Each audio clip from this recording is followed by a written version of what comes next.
Assalamualaikum warahmatullahi wabarakatuh. Innal hamdalillah nahmaduhu wa nasta'inuhu wa nastaghfiruh wa na'udzu billahi min shururi anfusina wa min sayyiati a'malina. May yahdihillahu fala mudilla lahu wa may yudlilhu fala hadiyalah. Asyhadu an la ilaha illallah wahdahu la syarikalah wa asyhadu anna Muhammadan abduhu wa rasuluhu la nabiyya ba'dah. Allahumma shalli wa sallim wa barik ala Muhammadin wa ala alihi wa sahbihi ajma'in, amma ba'du. Qala Allah ta'ala fil Qur'anil Karim, a'udzu billahi minasyaitonir rajim. Ya ayyuhalladzina amanu ittaqullaha haqqa tuqatih wa la tamutunna illa wa antum muslimun. Wa qala sallallahu alaihi wasallam, fa in asdaqal hadits kitabullah wa in afdalal huda nabiyyi sallallahu alaihi wasallam. Wa syarrul umuri muhdatsatuha wa kullu muhdatsatin bid'ah wa kullu bid'atin dhalalah wa kullu dhalalatin finnar.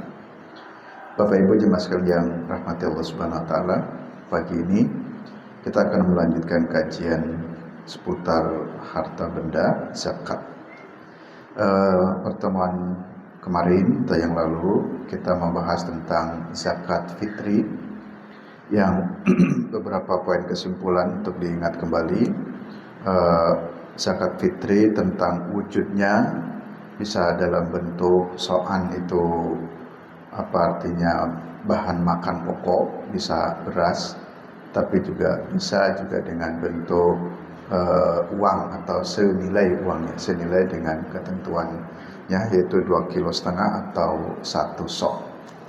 Bahkan kalau dalam fatwa kontemporer seperti fatwa MUI, Komisi Fatwa MUI tahun 1982 membolehkan atau membenarkan zakat produktif, ya, zakat produktif termasuk zakat fitri pun bisa produktif. Ini berdasarkan Fatwa MUI nomor 4 tahun 2003. Artinya zakat produktif itu yang pemanfaatannya atau kemaslahatannya bisa jangka panjang. Jadi istilahnya memberi makan untuk fakir miskin itu bukan hanya saja di hari rayanya, tapi juga bisa hari berikutnya, seminggu, sebulan, bahkan setahun berikutnya pun tidak mengapa. Yang kemarin sudah saya jelaskan pendalilannya. Yang tidak sah itu adalah kalau kita mengeluarkan zakat fitri sebelum sholat id bagi si muzaki.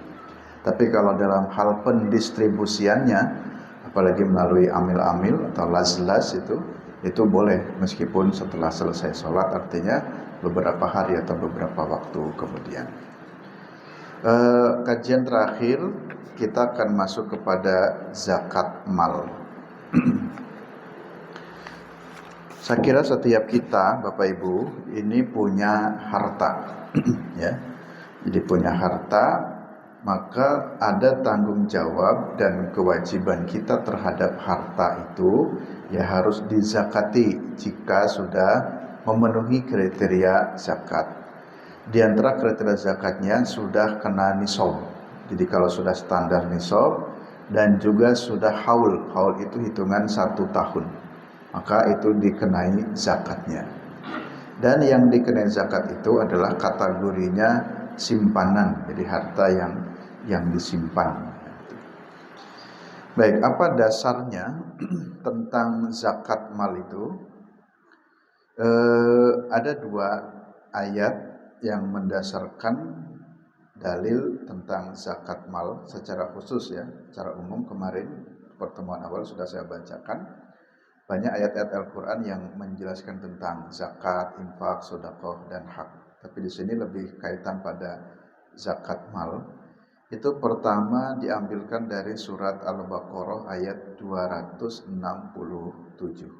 Baik, kita cermati dulu ayatnya atau dalilnya.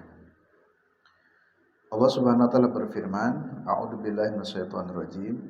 Ya ayyuhalladzina amanu, wahai orang-orang yang beriman, anfiqu min thayyibati ma kasabtum.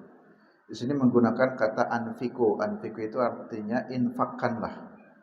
Tapi sekali lagi kemarin makna infak, makna sedekah bisa maknanya zakat. Sehingga di sini diartikannya oleh para ulama dimaksudkan anfiku, infakkanlah, itu maksudnya zakatilah gitu. Zakatilah min thayyibati, dari yang baik-baik, maka sabtum, apa yang telah kamu usahakan. Wa mimma akhrajna, dan apa yang telah kami keluarkan, lakum, untuk kalian, minal ardi, dari bumi. Baik, di sini ada 3 kata kunci Bapak Ibu. Pertama, zakat itu yang harus dikeluarkan adalah min thayyibat, dari yang baik-baik. Thayyibat itu harta yang baik. Harta kotor itu yaitu tidak dizakati hitungannya karena memang sudah salah, sudah kotor, seperti harta ribawi. Jadi nanti seperti kemarin saya singgung, jadi kalau seseorang punya tabungan tapi di bank yang masih menggunakan sistem ribawi, itu cara penggabungannya jangan di total seluruh harta simpanan itu, tapi dipisahkan dulu. Yang istilah kelebihan karena bunganya itu dipisahkan, itu tidak dizakati karena mohon maaf itu tidak toyib gitu. Tapi itu ya dikeluarkan saja, ya bahasa lainnya ya apa terserah, sedekah, infak, tapi itu bukan zakat. Jadi yang terkena zakat itu harus syaratnya min thayyibat.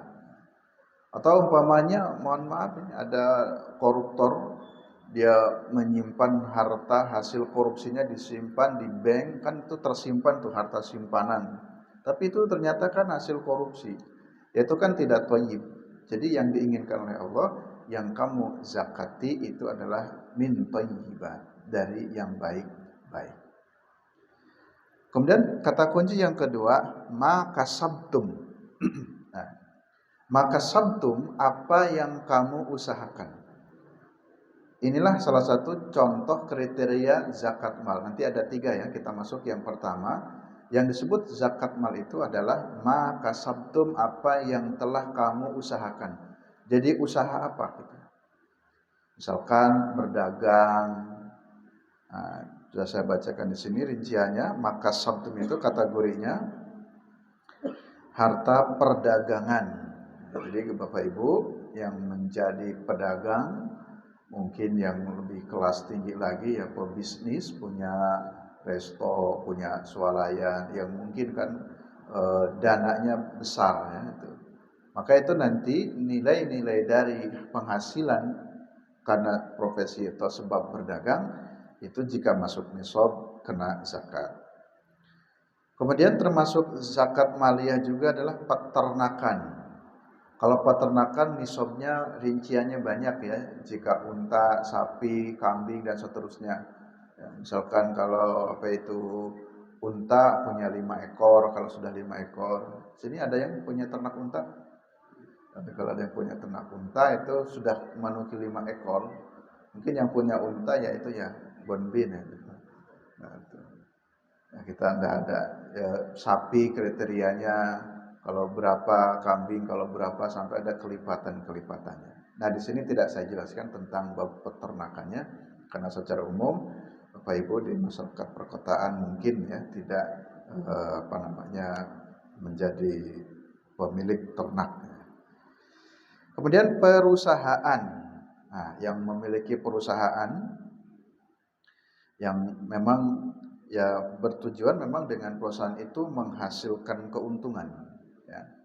Tapi dalam putusan tarjih di fikihnya kontemporer, zakat kontemporer, kategori yayasan pendidikan sosial itu tidak terkena zakat karena itu tidak dalam pengertian menghasilkan keuntungan, tujuannya itu bukan untuk itu.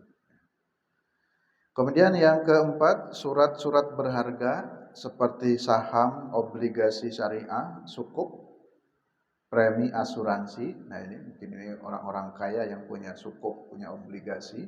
Nah, itu mohon dicatat, diingat jika nanti masuk kategori memenuhi nisab terkena zakat. Itu pentafsiran dari ma kasabtum, di apa yang kamu usahakan.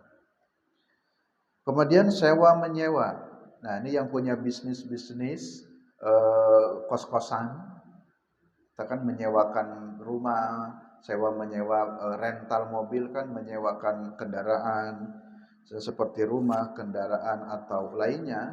Yaitu nanti jika penghasilannya mencapai nisab juga terkena zakat. Itu makasabtum. Lalu ada lagi kategorinya profesi, ya, yang mungkin kita sebagian mendengar ada istilah zakat profesi. Nah, sesungguhnya ayatnya sama, ya. Jadi walaupun ada sebagian yang menolak nggak ada zakat profesi gitu. Dalilnya mana zakat profesi? Tapi sesungguhnya istilah profesi itu untuk mentafsirkan kalimat maka sabtum apa yang kamu usahakan. Kalau kita bicara fikih-fikih klasik itu yang disebut langsung oleh hadis apa yang terkena zakat itu kan hanya perdagangan, pertanian, peternakan, emas, perak, 5 itu. Ya, jadi perdagangan, pertanian, peternakan, emas, perak. Itu yang disebutkan oleh Nabi. Nah, di sini ada banyak ruang yang pada masa dulu belum ada, tapi tidak terkena langsung harus zakat. Maka istilahnya para ulama menyebut dengan istilah profesi. Contoh, advokat, kemudian apalagi itu yang suka menulis itu, notaris, mungkin dokter, yang itu gajinya besar-besar. DPR, anggota dewan, per bulan gajinya berapa? 75 juta umpamanya. Kan besar-besar.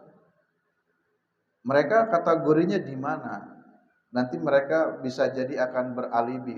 Saya kan bukan petani, saya bukan pedagang. Yang disebut oleh Nabi hanya petani, pedagang, peternak. Nah, terus akhirnya mereka tidak mau berzakat. Maka disebutlah istilah zakat profesi. Ya, yang bisa jadi penghasilannya itu ya melebihi pada umumnya petani. Petani saja terkena zakat itu kalau sudah masuk nisab. Inilah makna dari makasabtum. Nah, jadi kategori zakat mal itu kriterianya yang pertama adalah makasabtum.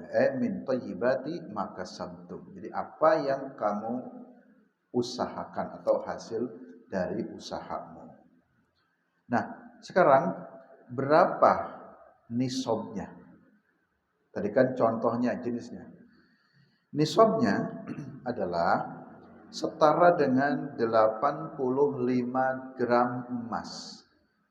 Ya, kita belum berbicara emas perak, tapi rata-rata rumusnya itu yang tadi kategori zakat mal, yang baik itu perdagangan, peternakan, perusahaan, surat-surat berharga, sewa menyewa, profesi, itu nanti nisabnya 85 gram emas murni. Ya. Sekarang coba tolong Bapak Ibu dihitungkan. 1 gram emas sekarang berapa Bapak Ibu? Katanya baru tinggi sekarang ya. 1,7 nih. Nah, 1,7. Ya kita ambil secara rata umpamanya 1,5. 1,5 1.500.000 per gramnya kali 85. Pinten? 120-an nih. 125. Oke. Jadi ini biar mudah saja, biar mudah. Nisabnya itu adalah senilai 85 gram emas. Jika seseorang memiliki penghasilan dalam 1 tahun senilai 85 gram atau tadi jika per gramnya 1.500.000 kurang lebih 125 juta. Nah, cek di kantong Bapak Ibu ada nggak 125 juta? Sekarang nggak ada ya, di kantong nggak ada. Tapi adanya di bank. Nah, kalau di tabungan, baik itu deposito atau tabungan apa, jika nilainya 125 juta, nanti cek ulang silakan tabungan-tabungan kita, deposito kita. Kalau di atas 125, berarti itu sudah nisab. Kalau sudah nisab itu hukumnya wajib zakat.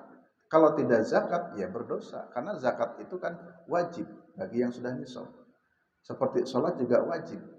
Ya. Jika tidak sholat, berdosa. Seluruh hukum-hukum yang kategori wajib, puasa Ramadan wajib, ya, bagi yang tidak udzur, ya, itu wajib dizakati. Ya, monggo mari kita bersih-bersih seperti di awal, bahwa zakat itu salah satunya untuk membersihkan jiwa, untuk membersihkan harta kita. Dan insya Allah dizakati akan tumbuh, karena arti zakat kemarin tumbuh dan suci. Jadi mudahannya menghitungnya begitu. Ya. Kemudian yang berikutnya perlu menjadi catatan pula bahwa itu sifat yang dizakati itu adalah simpanan. Ya. Tapi berbeda begini, seseorang beli rumah seharga 250 juta, itu kan sudah melebihi nisab. Tapi karena beli rumahnya itu bukan untuk simpanan, tapi memang untuk digunakan, itu tidak kena zakat. Karena itu kategorinya pokok. Yang kemarin ada 5 kategori pokok ya. 3 sandang pangan papan dalam fikih kontemporer, tambah 2 selain sandang pangan papan plus pendidikan dan kesehatan. Jadi rumah itu ya pokok, sehingga tidak terkena zakat. Orang beli mobil, kendaraan, ada mobil yang harganya 200 juta umpamanya, kan melebihi dari nisab tuh 125. Karena itu murni untuk kebutuhan, bukan sifatnya untuk investasi, lalu kemudian ya pokoknya beda ya maknanya.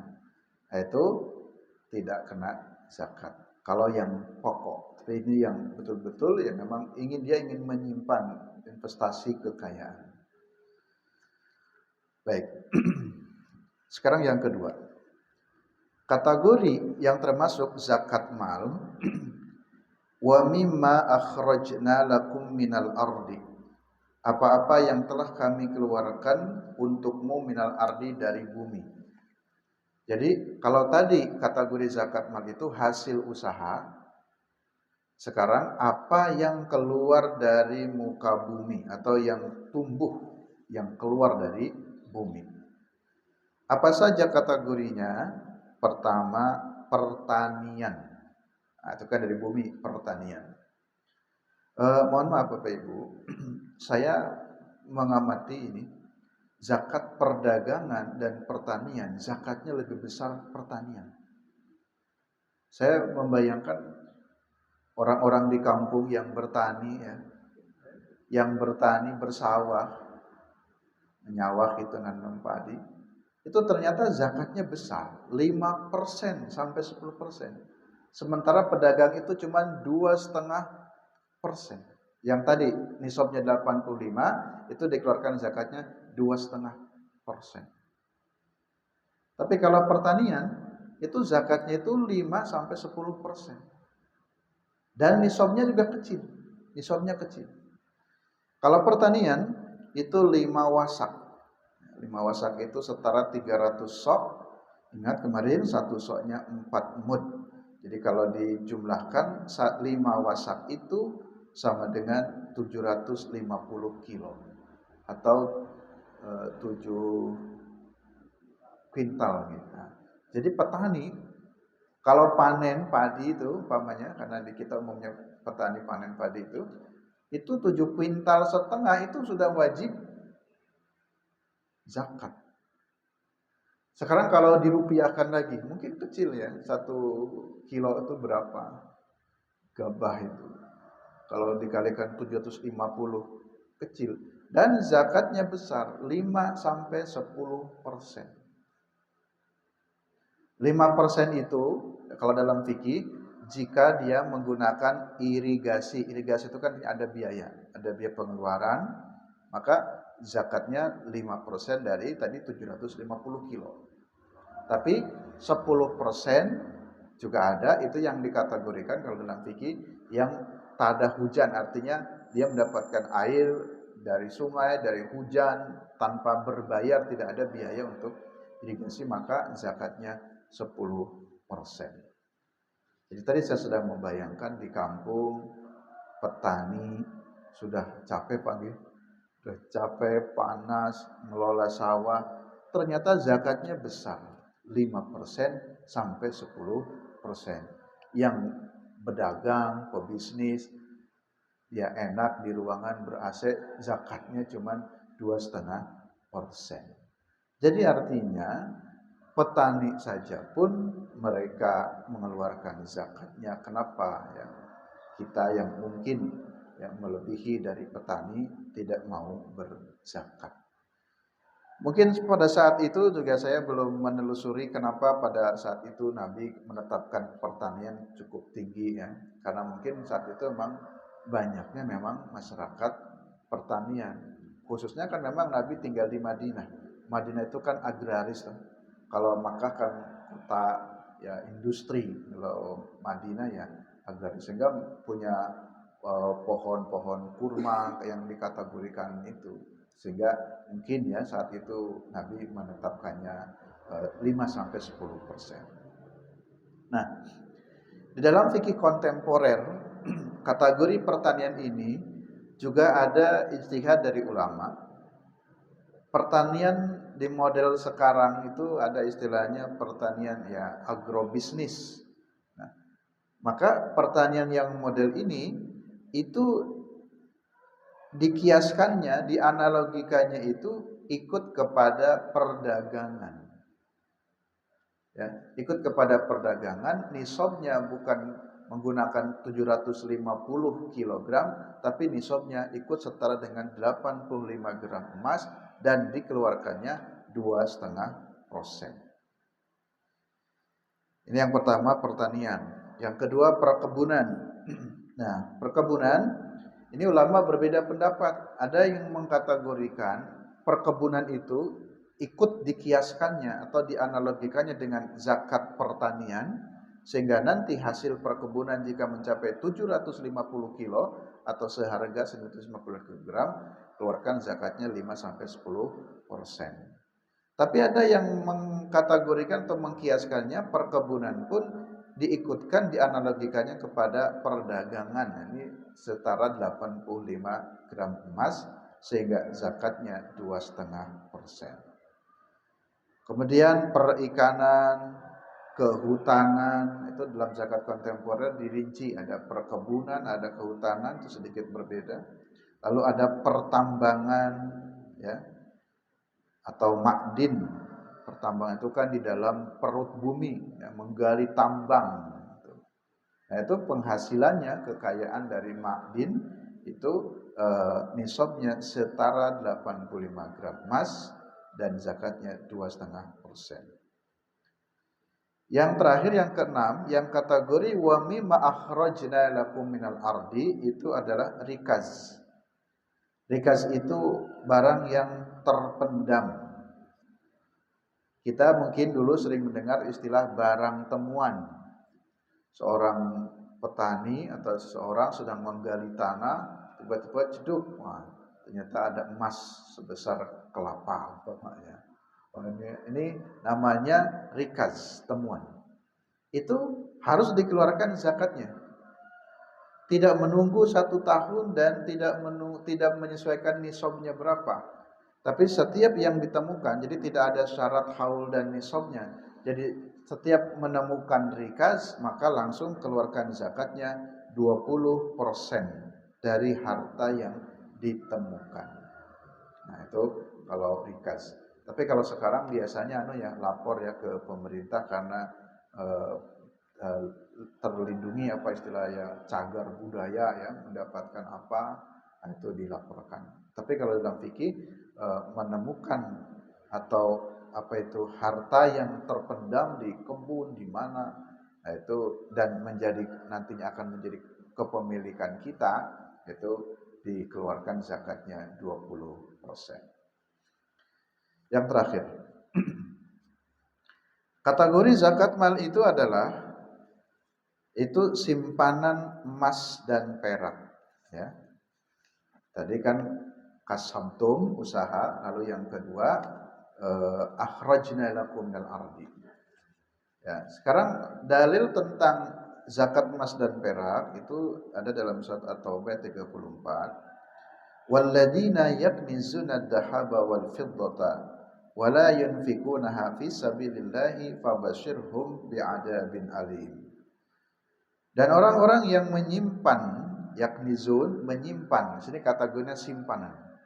menyimpan emas, perak, wala yunfikun, kemudian tidak diinfakkan, berarti tidak dizakati maksudnya.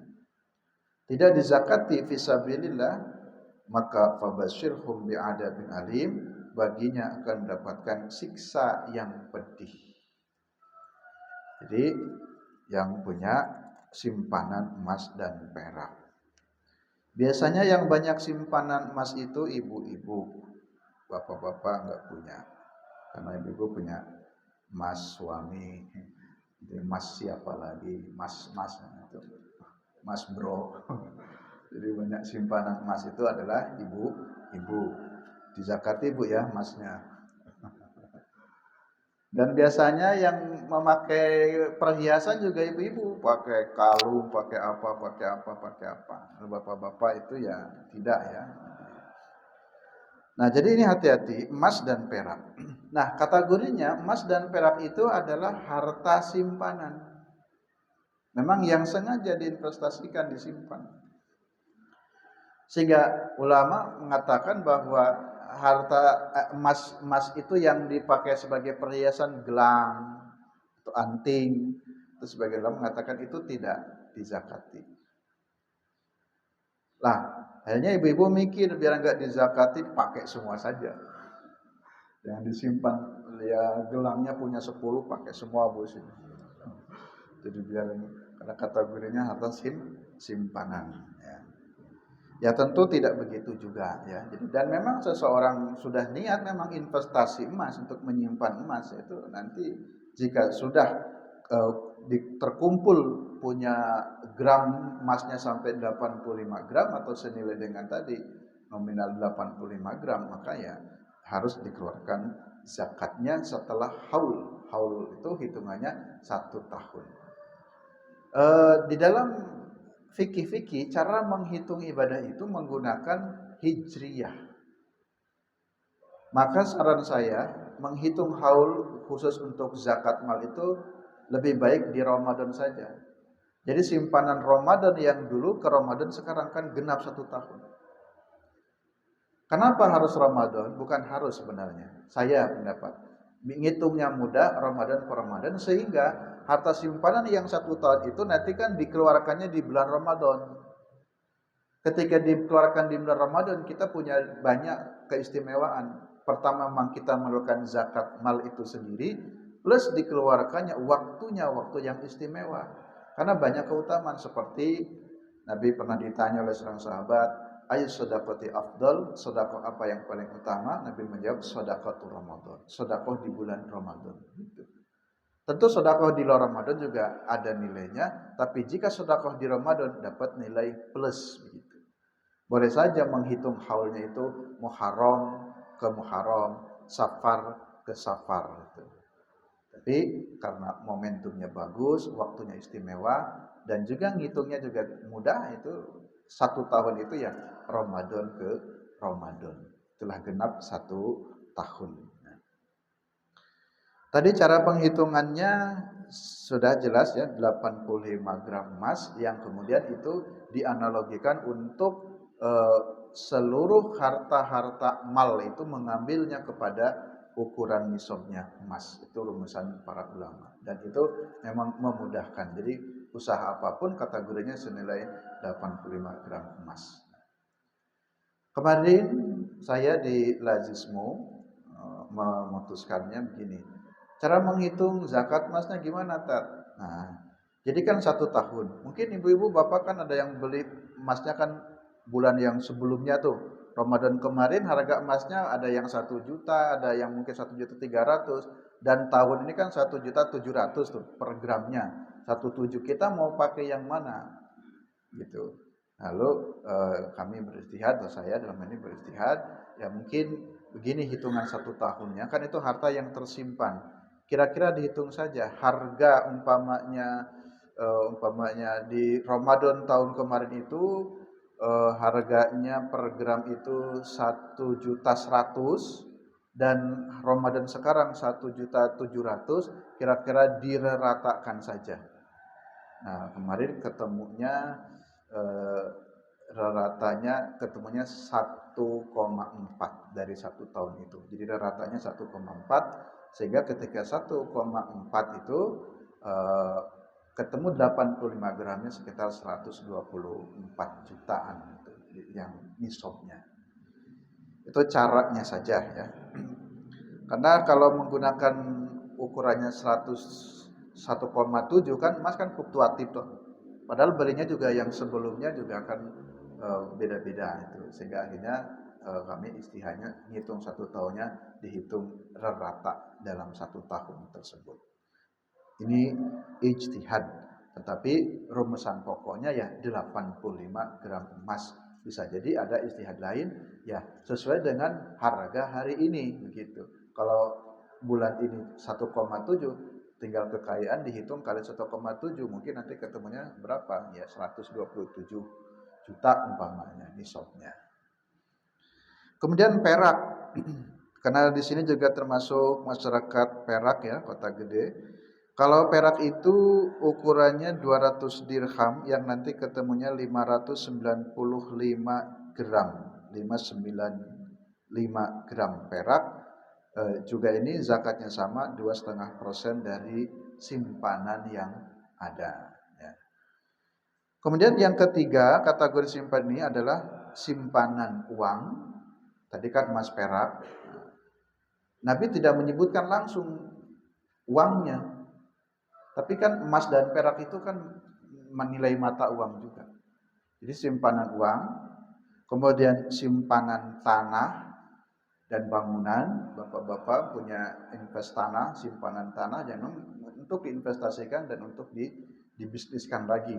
Tapi kalau kita beli tanah, memang itu untuk menjadi pokok akan dibuat rumah atau itu jadi bahan pencaharian kita, itu dalam bacaan saya di fikih zakat kontemporer itu tidak terkena zakat. Tapi ini yang simpanan itu ya. Nah, jadi Bapak cek ulang yang punya simpanan apa, tanah, bangunan.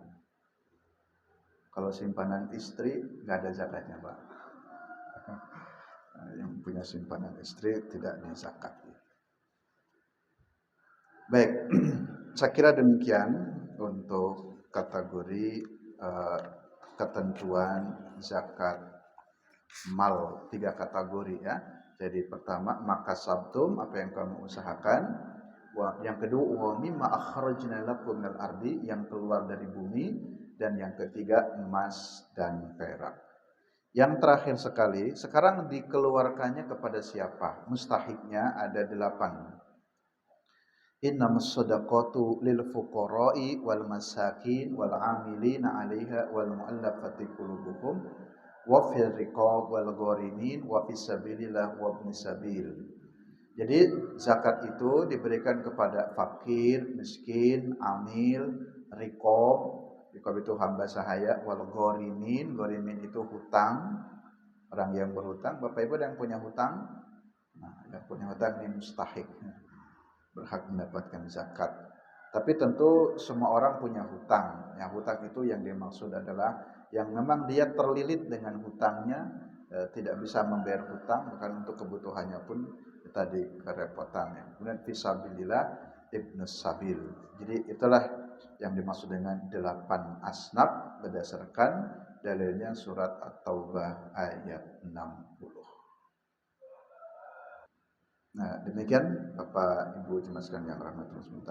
Alhamdulillah di Ramadan ini kita menyelesaikan bab fidyah dan zakat, baik zakat mal maupun zakat fitri. Mudah-mudahan bisa dipahami, yang selanjutnya dapat diamalkan. Kita akhiri dengan doa kafaratul majlis. Subhanakallahumma wa bihamdika asyhadu an la ilaha illa anta astaghfiruka wa atubu ilaik. Assalamualaikum warahmatullahi wabarakatuh.